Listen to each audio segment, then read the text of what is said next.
Hello everyone, मैं हूं भागीरथ गिरी और इस वीडियो में मैं आपसे मोस्ट इंपॉर्टेंट टॉपिक डिस्कस करने वाला हूं। आपके फ्रंट एंड के अंदर आपकी वेबसाइट बनाने के लिए, वेबसाइट डेवलपमेंट के अंदर जो मोस्ट इंपॉर्टेंट टॉपिक होता है फ्रंट एंड के लिए, वो होता है आपका डिव टैग। HTML का अपना एक टैग है डिव टैग, और ये डिव टैग क्या करता है कि आपकी वेबसाइट को पूरा स्ट्रक्चर जो देता है वो डिव टैग देता है। मैं आपको कुछ वेबसाइट्स में दिखाऊंगा अभी कि डिव टैग कितने लगे हुए हैं, किस तरीके से वो काम कर रहे हैं। पर सबसे पहले हम लोगों को बेसिक से चलना है, तो बेसिक से हम लोग समझेंगे what is div tag. Div tag क्या है, इसको समझना है पहले मुझे। तो डिव टैग क्या है? एक डिव टैग को आप डिवीजन टैग कह सकते हो। ये टैग क्या करता है?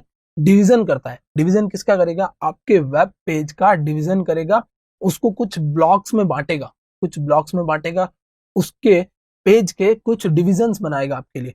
और उन डिविजन्स को आप दो हिस्सों में, जैसे आप यहाँ पर एक पॉपअप में देख सकते हो, डिव को आप या तो डिवीजन कह सकते हो या ब्लॉक कह सकते हो। एक ब्लॉक है या डिवीजन है। जैसा आप यहाँ पर एक ब्लॉक देख रहे हो, ये बॉक्स जो है वो क्या है? एक ब्लॉक है अपने आप में।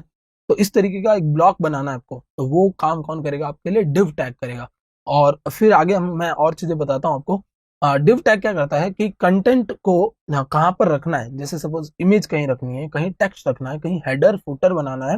हेडर फुटर का मतलब जो वेबसाइट के ऊपर होता है फिक्स हेडर और नीचे फिक्स फुटर, या नेविगेशन बार बनाना है जिसपे आप देखते हो कि होम, अबाउट, कॉन्टेक्ट, गैलरी इस तरीके के लिखे होते हैं। तो नेविगेशन बार बनाना है। ये सारी चीजें कौन बना के देगा आपको? डिव बना के देगा। ये सारी चीजों के लिए आपको ब्लॉक कौन बना के देगा? ये डिव ही बना के देगा। अब और चीजें देखते हैं। डिव जो है एक ऐसा टैग है जिसको आपको क्लोज करना बहुत ज्यादा मैंडेटरी होता है, क्योंकि अगर आपके डिव टैग में कहीं पर भी क्लोजिंग नहीं हो पाई, कहीं भी छोटी सी मिस्टेक आ गई कि आपने क्लोज नहीं किया डिव को, तो आपकी वेबसाइट का पूरा की पूरा स्ट्रक्चर बिगड़ सकता है। तो ये तो बात हो गई डिव टैग के बारे में। मैं आपको और चीजें बताता हूँ डिव टैग के बारे में। डिव टैग क्या होता है कि आप सपोज समझ लीजिए, एग्जांपल के साथ समझते हैं हम लोग कि एक बिल्डिंग है आपकी, पूरी की पूरी एक बिल्डिंग है। उस बिल्डिंग में आपने कुछ फ्लोर्स बनाए। तो पूरी बिल्डिंग आपकी सपोज एक वेब पेज हो गई, तो उसके अंदर आपने कुछ फ्लोर्स बांटे, फ्लोर्स डिवाइड किए। ये क्या हो गए? आपके डिव टैग के थ्रू बने हुए फ्लोर्स हो गए, जो आपका डिवीजन हो गया। उस फ्लोर के ऊपर आपने कुछ अपार्टमेंट्स बनवाए। वो अपार्टमेंट्स भी फिर से किससे बन रहे हैं? डिव से बन रहे हैं। मतलब आप क्या कर सकते हो? डिव के अंदर और डिव बना सकते हो, ब्लॉक के अंदर और ब्लॉक बना सकते हो, एक डिवीजन के अंदर और छोटे छोटे डिविजन्स भी कर सकते हो। मतलब एक डिव का और भी डिविजन्स हो सकते हैं। कुछ इस तरीके का आप स्ट्रक्चर बना सकते हो। और एक चीज से समझ सकते हैं हम लोग कि डिव क्या करती है। हमेशा डिव जब भी आती है तो वो एक हॉरिजेंटल रो लेती है। कैसे लेती है? हॉरिजेंटल रो लेती है। वो एक पूरी रो को कंसिडर करती है।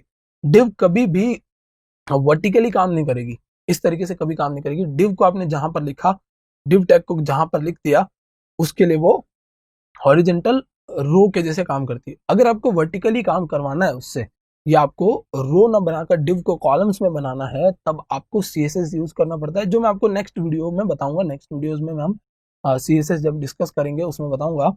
बट फिलहाल आपको ये समझना है कि डिव क्या करेगी। डिव आपकी पूरी एक रो लेती है। सपोज आपने एक डिव बनाई और उसके अंदर कोई डिव बनाई, तो वो क्या करेगी? रो लेगी। एक मैं आपको एग्जांपल दिखाता हूँ।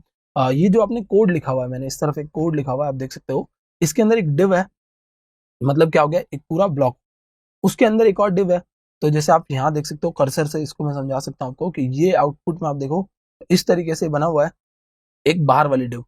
ये जो पूरी की पूरी होम अबाउट लिखा हुआ है, ये एक अंदर वाली डिव, और उसके अंदर दो छोटी छोटी और डिव्स। तो ये क्या हो गई?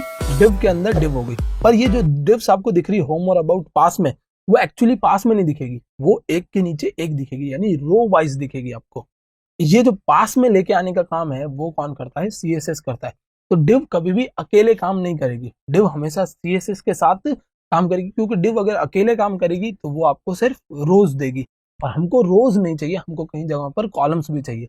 तो उस केसेस में आपको डिव को CSS के साथ यूज करना होगा। इस वीडियो में मैं आपको डिव का सिर्फ ओवरव्यू दे रहा हूँ, मतलब मैं आपको यही समझा रहा हूँ कि डिव कैसे बनती है, कैसे काम कर रही है। बट डिव को जब ब्यूटीफाई करना होगा, डिव के साथ हमको अगर कुछ ब्यूटीफुल काम करवाना होगा या रोज को कॉलम्स में डिवाइड करना होगा, उन केसेस में हमको CSS का यूज करना पड़ेगा। तो हम लोगों को फिलहाल तो इतना ही समझना है कि जैसे आप देख सकते हो, ये पहला एक डिव के अंदर डिव बनी है, तो उसने एक पूरी रो ले ली। उसके नीचे वाली जो डिव बनी उसने एक पूरी रो ले ली। और ये जो डिव आप देख रहे हो जिसमें होम लिखा हुआ है, वो भी एक्चुअली पूरी रो लेके बैठा है। बट आउटपुट में जो आपने देखा है वो CSS से ब्यूटीफाई करने के बाद आता है। तो हम लोग ये तब सीखेंगे जब हम CSS सीखेंगे। अभी आप लोगों को फिलहाल इतना कंसेप्ट सीखना है। अब मैं आपको लेके चलता हूँ ब्राउजर पर और एक वेबसाइट ओपन करता हूँ, WS क्यूब की। और WS क्यूब की वेबसाइट में मैं आपको बताऊंगा कि कितनी सारी डिव्स लगी हुई है। आपको ये चेक करना हो कि कितनी सारी डिव्स लगी है, तो आप वेबसाइट पर जाओ और सिंपली आप कंट्रोल यू प्रेस करो। तो कंट्रोल यू से क्या होगा, उस पर्टिकुलर वेबसाइट का पूरा सोर्स कोड आपके पास आ जाएगा। तो अभी मैं आपको यहाँ पर जूम इन करके दिखाता हूँ। आप देखोगे कि बीच में कई जगहों पर डिव्स लगी हुई है बहुत सारी। और ये देखो यहाँ पर डिव लगी हुई है, डिव लगी हुई है, डिव्स के अंदर और डिव लगी हुई है। ये इंडेंटेड कोड है पूरा, डिव्स के अंदर डिव, डिव के अंदर डिव, इतनी सारी डिव्स लगी हुई है तब ये वेबसाइट मेरी बनी है। तो डिव जो है वो बहुत इंपॉर्टेंट कंसेप्ट है, क्योंकि डिव क्या करता है, डिवाइड करता है आपके वेब पेज को। डिवीजन टैग है ये। और मैं आपको अगर इस वेबसाइट को अभी जो देख रहे हो आप, वेबसाइट बहुत ब्यूटीफुल दिख रही है। यहाँ पर लोगो दिख रहा है, उसके पास में आपको ये मेन्यू दिख रहा है। यहाँ पर और भी चीजें आपको दिख रही है, इमेजेस दिख रही है, ये सारी चीजें दिख रही है। अगर CSS ना लगी होती, डिव तो फिर भी रहेगी, लेकिन CSS ना लगी होती तो ये कैसी दिखती मैं आपको दिखाता हूँ। एक बार मैं यहाँ से इसकी CSS को डिसेबल कर देता हूँ। और CSS जैसे डिसेबल हो जाएगी आपको पता चलेगा कि कैसी दिखेगी ये बिना CSS के। तो ये CSS मैंने ऑफ कर दी। पेज को करते हैं रिफ्रेश, और अभी आप देखना पेज जैसे रिफ्रेश हो जाएगा आपका, आप देख सकते हो पूरा स्ट्रक्चर खराब हो चुका है मेरा। मतलब सारी चीजें जो ऐसे ऐसे आ रही थी कॉलम वाइज, वो सब कुछ रो में चले गया। अब हर चीज अब यहाँ पर रो में है, क्योंकि डिव को जो कॉलम में लाने का काम है, ब्यूटीफाई करने का काम है, वो किसका है, वो है CSS का। अब आप देख सकते हो नीचे मैं पूरा आपको लेके चलता हूँ, और सारी चीजें जो पहले मेरी दिख रही थी, रो दिख रही थी, कुछ कॉलम दिख रहे थे, कुछ उसके अंदर रोज दिख रहे थे, वो सारी चीजें डिस्टॉर्ट हो चुकी है। इतना इंपॉर्टेंट है CSS कि ये देखो यहाँ पर ये वाली अभी आप देख सकते हो ये जो आवर ट्रेनिंग में कोर PHP, ये सारे एक एक रोज बन गई है, बट ये एक्चुअली क्या है, कॉलम है। कब कॉलम है, जब हमारी CSS एक्टिव हो, जब हमारी CSS काम कर रही हो तब ये कॉलम है, वरना ये कॉलम नहीं है। तो एक बार मैं यहाँ से CSS को वापस एक्टिवेट कर देता हूँ। तो मैंने CSS ऑन कर दिया। अब रिफ्रेश करता हूँ पेज को और आपको वापस लेके आऊंगा ट्रेनिंग वाले मॉड्यूल पर, ट्रेनिंग वाली जगह पर। तो अब आप देख सकते हो ये ट्रेनिंग वाला पूरा इस तरीके से बना हुआ था।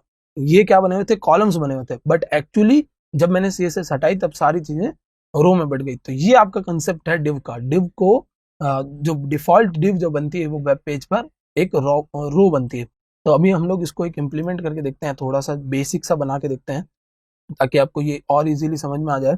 तो इसको मैं लेके चलता हूँ एक टेक्स्ट एडिटर पे, और टेक्स्ट एडिटर से मैं एक न्यू फाइल क्रिएट कर लेता हूँ। तो यहाँ पर आ गए हम लोग ब्राउजर पे। एक न्यू फाइल क्रिएट करने से पहले मुझे एक यहाँ पर ब्राउजर पे रन करने से पहले एक न्यू फाइल क्रिएट करनी है। div.html रख देता हूँ उसका नाम, और ये हो जाएगी मेरी div.html। अब मैं क्या करूँगा, मैंने स्पेलिंग मिस्टेक कर दी, बट इसको हम लोग रन कर लेते हैं क्योंकि हमें सिर्फ इसके आउटपुट से मतलब है। तो ये हो जाएगा HTML, और HTML के अंदर आपको इधर मेंशन कर देना है div, और इसको हम लोग रन करते हैं ब्राउजर पे एक बार। तो ब्राउजर पे जब रन होगी तब आपको ऊपर टैग दिखेगा, तो आपको समझ में आ जाएगा कि यहाँ पर डिव आ रही है। अब मैं क्या करूंगा, मैं यहाँ पर एक डिव बनाऊंगा। सबसे पहले ये मेरी एक डिव होगी। डिव क्या होता है, क्लोज टैग। ये जो है वो सबसे बाहर वाली डिव है, तो इसको मैं मेन डिव दे देता हूँ। इसको नाम दे देते हैं अपन एक मेन डिव। इस तरीके से कमेंट करके अपन इसको नाम दे सकते हैं मेन डिव। ये होगी आपकी मेन डिव। और इसके अंदर एक और डिव बनाना चाहता हूं मैं, तो इसके अंदर एक और डिव बना सकता हूं, और ये हो गई मेरी एक और डिव। तो ये क्या हो गई, डिव के अंदर डिव आ चुकी है। तो दो डिव्स आ चुकी है। और अभी मैं यहाँ पर कुछ लिखूंगा होम, तो आपको ये ब्राउजर पे दिखेगा। आप देख सकते हो डिव के अंदर डिव है। तो पहली वाली डिव ने क्या किया था, पूरी रो ली, और उसके अंदर उसने एक और को पूरी रो दे दी।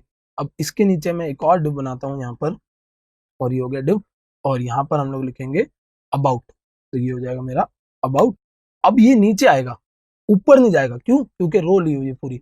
इंस्पेक्ट करके मैं आपको दिखाता हूँ। यहाँ से आप इंस्पेक्ट करोगे, और जब आप किसी पर्टिकुलर टैग को इंस्पेक्ट करना चाहो तो उस पर होवर करो, तो आपको एक पूरी रो दिख रही है। अब देखना, उसके अंदर मैं लेके जाऊंगा तो एक और रो दिख रही है, उसके अंदर लेके जाऊंगा तो और रो दिख रही है। ये सारी क्या है, रोज है, अंदर के अंदर बनी हुई रोज है।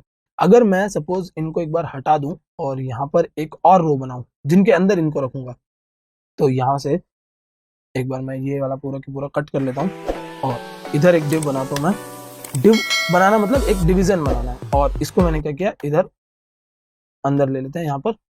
और अब आपको दिखेगा कि एक डिव बनी हुई है पहले बाहर, उसके अंदर एक डिव बनी हुई है, उसके अंदर दो और डिव्स बनी हुई है। दिखाता हूँ मैं आपको इंस्पेक्ट करके। यहाँ से अपने कोड पर चलते हैं, और पहली डिव आपको दिख रहा है पूरा ब्लू कलर का, उसके अंदर एक और डिव बनी हुई है, और उसके अंदर दो और डिव्स बनी हुई है जिन्होंने कुछ कंटेंट ले रखा है। तो डिव क्या करती है, पूरी की पूरी रो लेती है। इस तरीके से आपको काम करना है। नेक्स्ट वीडियो में जब मैं आपसे CSS डिस्कस करूंगा तब मैं आपको बताऊंगा कि किस तरीके से आप डिव को और अच्छा बना सकते हो। डिव की जो बॉर्डर है, डिव की जो आउटलाइन है, उसको आप कैसे देख सकते हो, कैसे देख सकते हो कि डिव ने कितनी जगह ली है। ये सारी चीजें मैं आपसे डिस्कस करूंगा नेक्स्ट वीडियोस में, जब हम CSS के बारे में समझेंगे, फिर CSS की कुछ प्रॉपर्टीज देखेंगे। That's it for this video. Thank you so much for watching.